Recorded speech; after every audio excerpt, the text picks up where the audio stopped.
आदरणीय फतेसिंग दादा या ठिकाणी उपस्थित, प्रकाश बापू, राजकुमार नाना, तसेच उपस्थित सर्व सन्माननीय व्यासपीठ, अकलूज नगर परिषदेच्या निवडणुकीची आजची ही आपली सांगता सभा. बघता बघता निवडणुकीचा दिवस कधी जवळ आला हे कळालं सुद्धा नाही.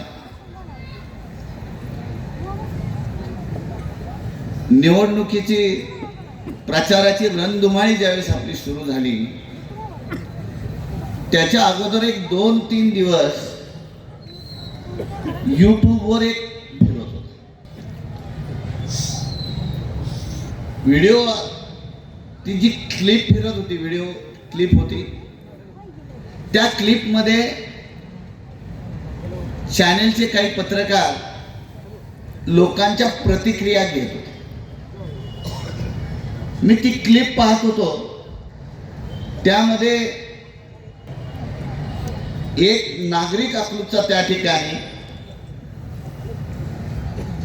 त्याला त्या ठिकाणी पत्रकाराने विचारलं की काय सुधारणा व्हायला पाहिजे अकलूजमध्ये. त्याने सांगितलं, अरे काय नाही आमच्याकडं सगळं आहे, पण कसं सांगू, अरे अकलूज मध्ये मुतारीच नाही. मला घरातून निघावं लागतंय, अख्खं गाव फिरावं लागतंय. फिरताना मला जर त्या ठिकाणी लघवीला लागली तर मला घरीच येऊन त्या ठिकाणी ती व्यवस्था करावी लागते. असं अकलूज आहे. आणि काय विकासाचं सांगू असा तो म्हणला. तो 72 तेवढ्यावर थांबला नाही. तो म्हणला अकलूज मध्ये मुतारी दाखवा आणि 1 लाख रुपये मिळवा. मी आजपर्यंत वाट बघतोय. मला वाटलं कोणाला तरी 1 लाखाची तरी त्या ठिकाणी मिळेल ना बक्षीस, कुणाला एवढं जाहीर केलं, पण आजपर्यंत कोणी 72 त्या ठिकाणी आला नाही. आणि त्यांनी अकलूज मधली मुतारी दाखवली आणि 1 लाख रुपये मिळवले. असं झालं नाही. काय परिस्थिती आहे आपल्याला सगळ्याला माहिती.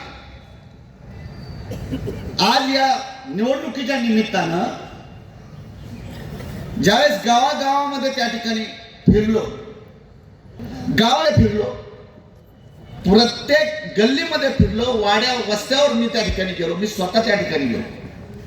बऱ्यापैकी त्या ठिकाणी होम सगळा कव्हर मला एरिया करता आला. काय परिस्थिती आहे आज आम्ही त्या ठिकाणी बघतो. पाण्याची परिस्थिती काय? आज पाणी 2 दिवसाआड पाणी येतं. अनियमित पाणी पुरवठा आहे. पाण्याची वेळ,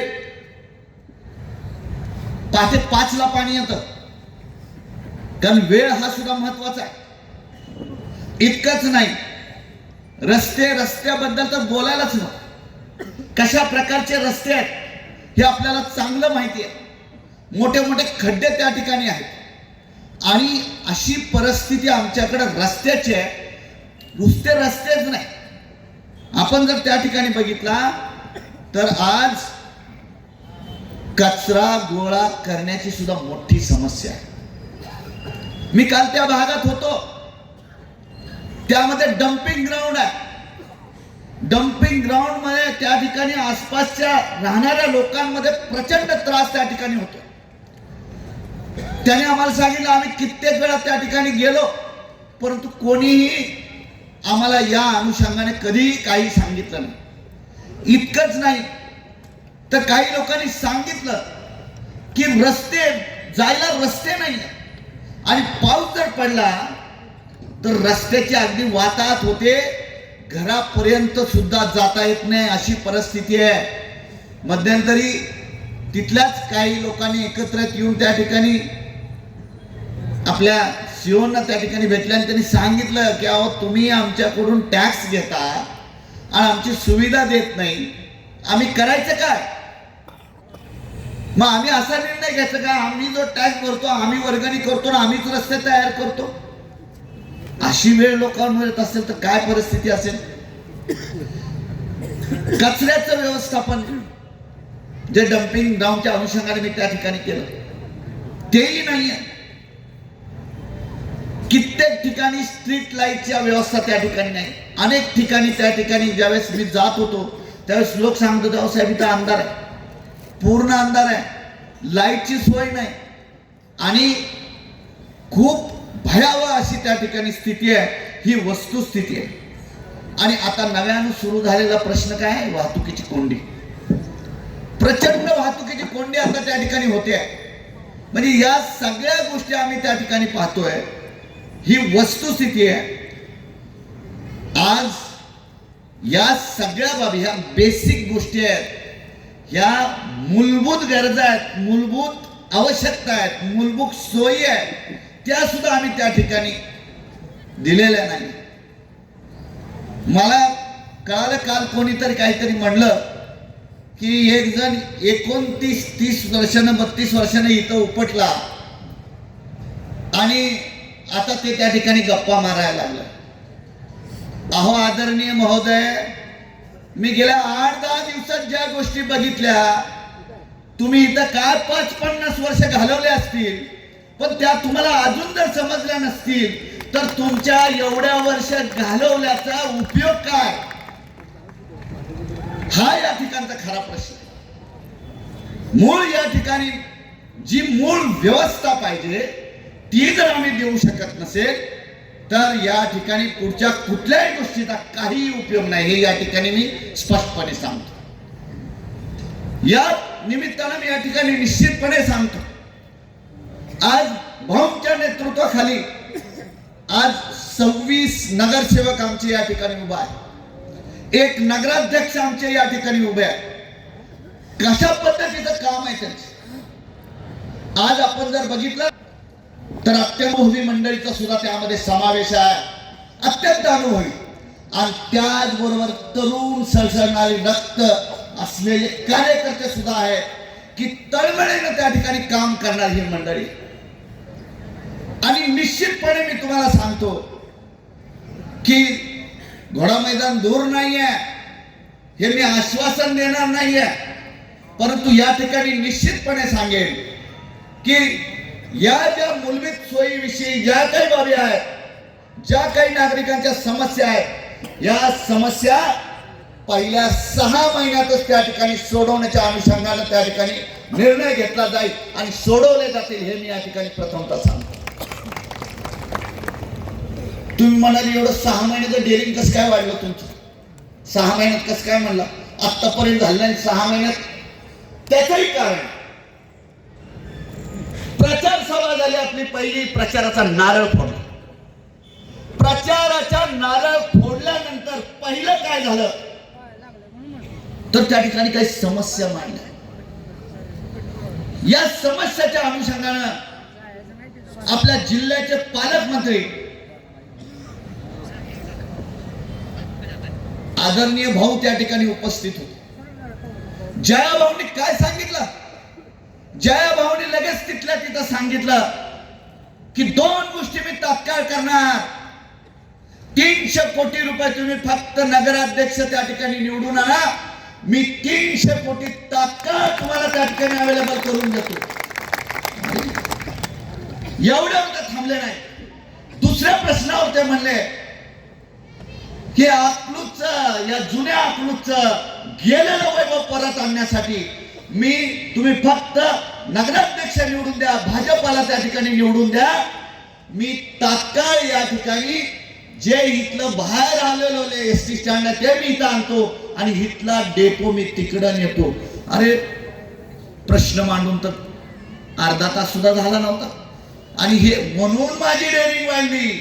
मी म्हणलं 6 महिन्यात आम्ही या मूलभूत सेवा देऊ. त्याचं कारण आहे की भारतीय जनता पक्षात केंद्राचं सरकार आहे, राज्याचं सरकार आहे, जिल्ह्यामध्ये जया भाऊ आहे आणि तालुक्यामध्ये रामभाऊ आहेत. अरे 6 महिन्याच नाही, 3 महिन्याच्या सगळ्या गोष्टी आम्ही त्या ठिकाणी करण्याचा 100% प्रयत्न करू, हे मी या ठिकाणी सांगतो. सर्वात महत्वाची गोष्ट काल या ठिकाणी सांगितलं गेलं, बोलताना सांगितलं की एसटी स्टँड कशाला हलवायचं, काय गरज आहे इथलं एसटी स्टँड, अहो ट्रॅफिक वाढतंय. आणि त्यांनी काही आकडेवारी सांगितली की जुन्या एसटी स्टँड वरून आज 121 गाड्या सुटतात आणि नव्या एसटी स्टँड वरून आज जवळजवळ 170 गाड्या सुटतात. आणि ह्या 170 आणि 121 जर हिथून सुटल्या असतात तर किती ट्रॅफिक वाढले असते.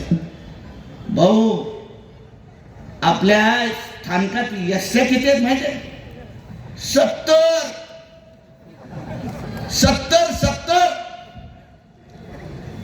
मी एसटी स्टँड मध्ये फोन करून माहिती घेतली, भाऊ 70 एसट्या आणि सांगितलं 170 तिथून सुटतात आणि 121 तिथून सुटतात.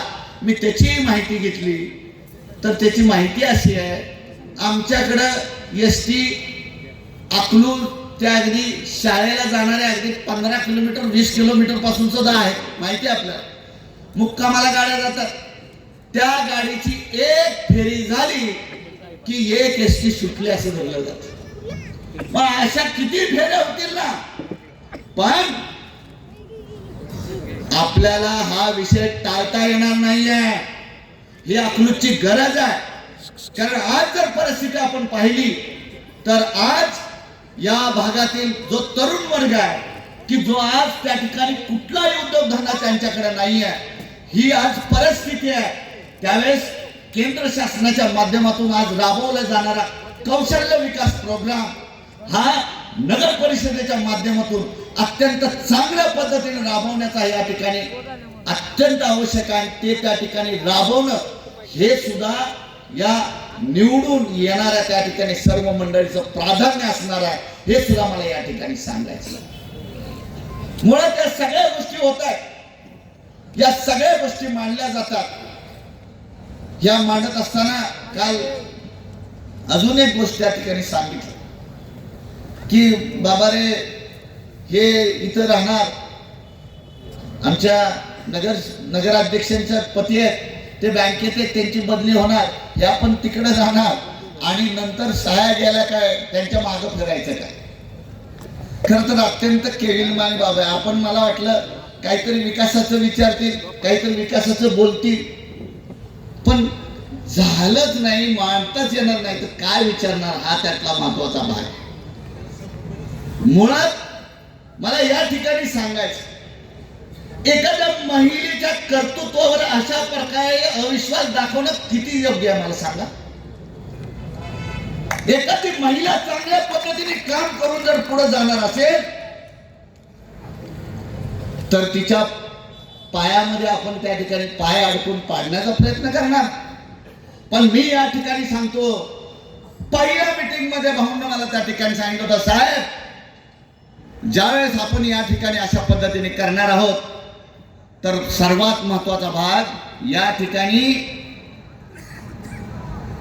नगराध्यक्षांना इथंच राहावं लागणार.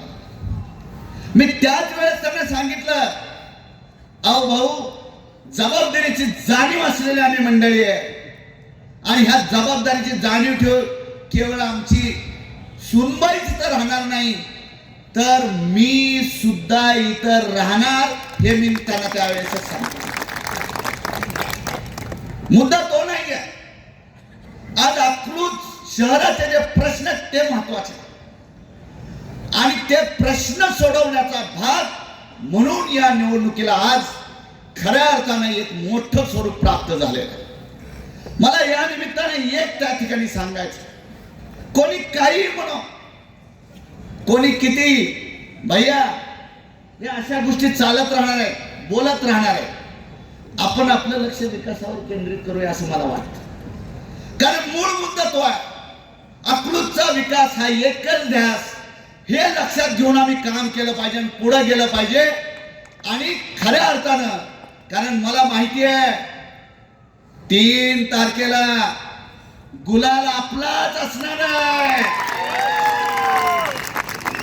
आणि नंतरची होणारी सत्कार सभा, आदरणीय भाऊंना माझी विनंती राहील, भाऊ सत्कार सभा ही आदरणीय मुख्यमंत्री महोदयांच्या उपस्थितच या ठिकाणी झाली पाहिजे, ही मी आपल्याला या ठिकाणी निश्चितपणे विनंती करेन.